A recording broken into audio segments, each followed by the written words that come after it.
Como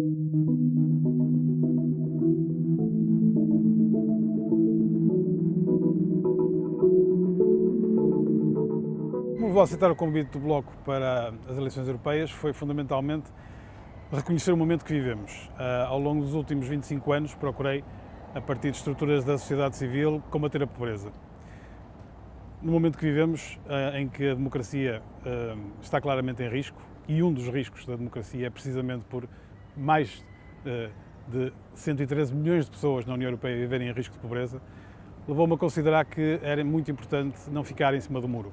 Não havia forma de, pelo menos eu pessoalmente, continuar em cima do muro, e quando digo em cima do muro é a tentar, a partir de estruturas que até hoje conseguiram algumas conquistas, mas que definitivamente se encontram muito limitadas hoje para continuar a influenciar as agendas políticas e as decisões políticas.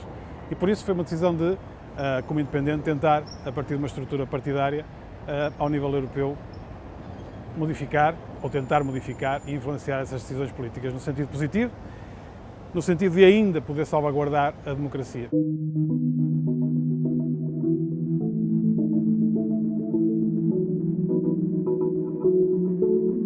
O que tem falhado no combate à pobreza em Portugal é o que tem falhado no combate à pobreza no resto da União Europeia também.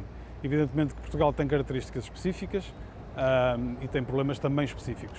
Mas as causas da pobreza hoje, as causas estruturais da pobreza, não moram seguramente de forma exclusiva em Portugal. E por isso, por muito que Portugal queira e tente, muitas das vezes, esboçar algumas intenções de combater de forma mais estrutural este fenómeno, acaba por não conseguir. E dito isto, é preciso também reconhecer que, mesmo assim, ao nível nacional, mais podia ser feito. Quando nós temos 2 milhões de pessoas em situação de pobreza, ou seja, 1 em cada 5 se encontra em risco de pobreza, e estas contas são feitas de uma forma estatística relativamente complexa, com isto quer dizer que haverá naturalmente muito mais pessoas que por 1 euro, 2 euros, 3 euros se encontram na mesma circunstância. É evidente que alguma coisa mais deveria ser feita e poderia ser feita também ao nível nacional. Uma das coisas que deveria ser feita era, sobretudo, reconhecer precisamente que este fenómeno é prioritário. Uma sociedade que tem 2 milhões de pobres é uma sociedade doente, é uma sociedade injusta, é uma sociedade onde a democracia está em causa.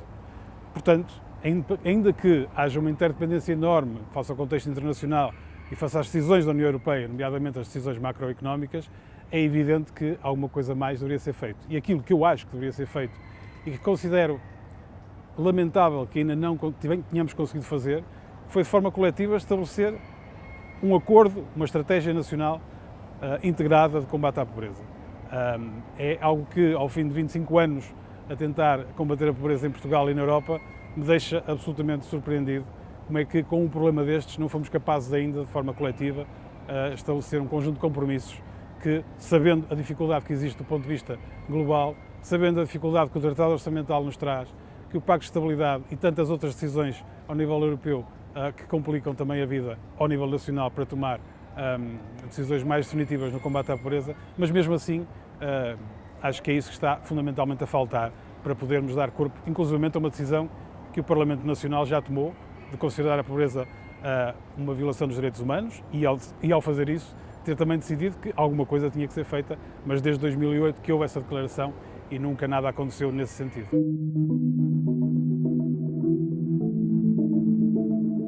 Bom, há um conjunto de medidas ao nível nacional que podem ser tomadas para combater a pobreza, ou seja, primeiro, reconhecer o problema, reconhecê-lo, estudá-lo e observá-lo continuamente. Nós temos alguma tendência para dizer que os diagnósticos estão feitos, que já conhecemos o problema e, portanto, agora temos que agir. O problema é que a pobreza é muito dinâmica. É um fenómeno que se multiplica e que se transforma quase todos os dias. E, portanto, há uma necessidade de conhecer este fenómeno permanentemente. Para depois poder atuar com o conhecimento de causa. Portanto, conhecer. Segundo, identificar áreas prioritárias de intervenção. É evidente que a pobreza é transversal, é intersetorial, afeta todas as pessoas, mas há naturalmente focos de interesse que deveriam ser tidos em consideração em primeira instância. Há quem fale da pobreza infantil, há quem fale da pobreza dos idosos, há quem fale sempre da educação, há quem diga que a habitação é a prioridade. Toda a gente tem razão, de facto, quando se fala da pobreza infantil, por exemplo, é uma prioridade porque, de facto, é um fenómeno que condiciona estruturalmente a nossa sociedade, mas não há crianças pobres a viver no seio de famílias ricas. E, portanto, quando há crianças pobres é porque vivem em contexto de pobreza das suas próprias famílias e do seu contexto, do contexto que as rodeia. Por isso, em Portugal, o que fundamentalmente tínhamos que fazer era justamente conhecer o fenómeno, identificar as prioridades e agir de forma intersetorial. E uma segunda dimensão do trabalho ao nível nacional que era preciso fazer era uma muito maior coordenação, quer das políticas, quer dos atores que trabalham neste sentido. Um dos fracassos enormes no combate à pobreza em Portugal passa precisamente pela fragmentação das políticas, passa também pela não capacidade dos atores de se coordenar. E quando digo os atores, digo o Estado, digo a sociedade civil, digo as empresas, toda a gente. Não há um esforço coletivo no mesmo sentido. Porquê que não há? Bom, porque os interesses são distintos e porque muitas vezes falta precisamente capacidade de liderança política no sentido de estabelecer esta prioridade. Ao nível europeu, é ainda mais estranho que, quando praticamente 25% dos cidadãos europeus vivem em situação de pobreza, que este não seja o assunto, que este não seja precisamente a prioridade absoluta para o espaço da União Europeia, quando, precisamente, a pobreza coloca em risco os fundamentos da União Europeia. A União Europeia foi criada para estabelecer mecanismos de paz, de coesão social, e com 25% da população em situação de pobreza, em risco de pobreza, seguramente estamos a pôr em causa os fundamentos da União Europeia. Os maiores inimigos, enfim, a total cegueira e a total incapacidade de reconhecer o fracasso de medidas como o Tratado Orçamental e do Pacto de Estabilidade, que naturalmente impedem que o combate à pobreza se possa fazer, nomeadamente quando se anuncia a questão de que é preciso investimento social. Estamos hoje a viver um momento na União Europeia em que se reconhece que há um desequilíbrio entre a dimensão económica e a dimensão social. Chegamos a esse ponto. Ótimo. O que é que estamos a fazer para que isso seja alterado?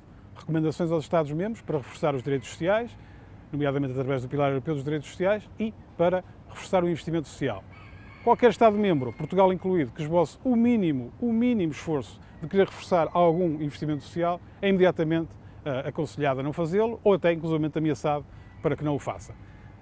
Enquanto não considerarmos que investimento não é despesa e que, portanto, ao nível do Tratado Orçamental e do Pacto de Estabilidade teríamos que fazer esta distinção e considerar que o investimento social não deveria ser contabilizado, pelo menos da mesma forma, em algumas áreas, para a despesa e, portanto, para o déficit e para as regras do Pacto de Estabilidade, dificilmente, ao nível europeu, vamos fazer alguma coisa.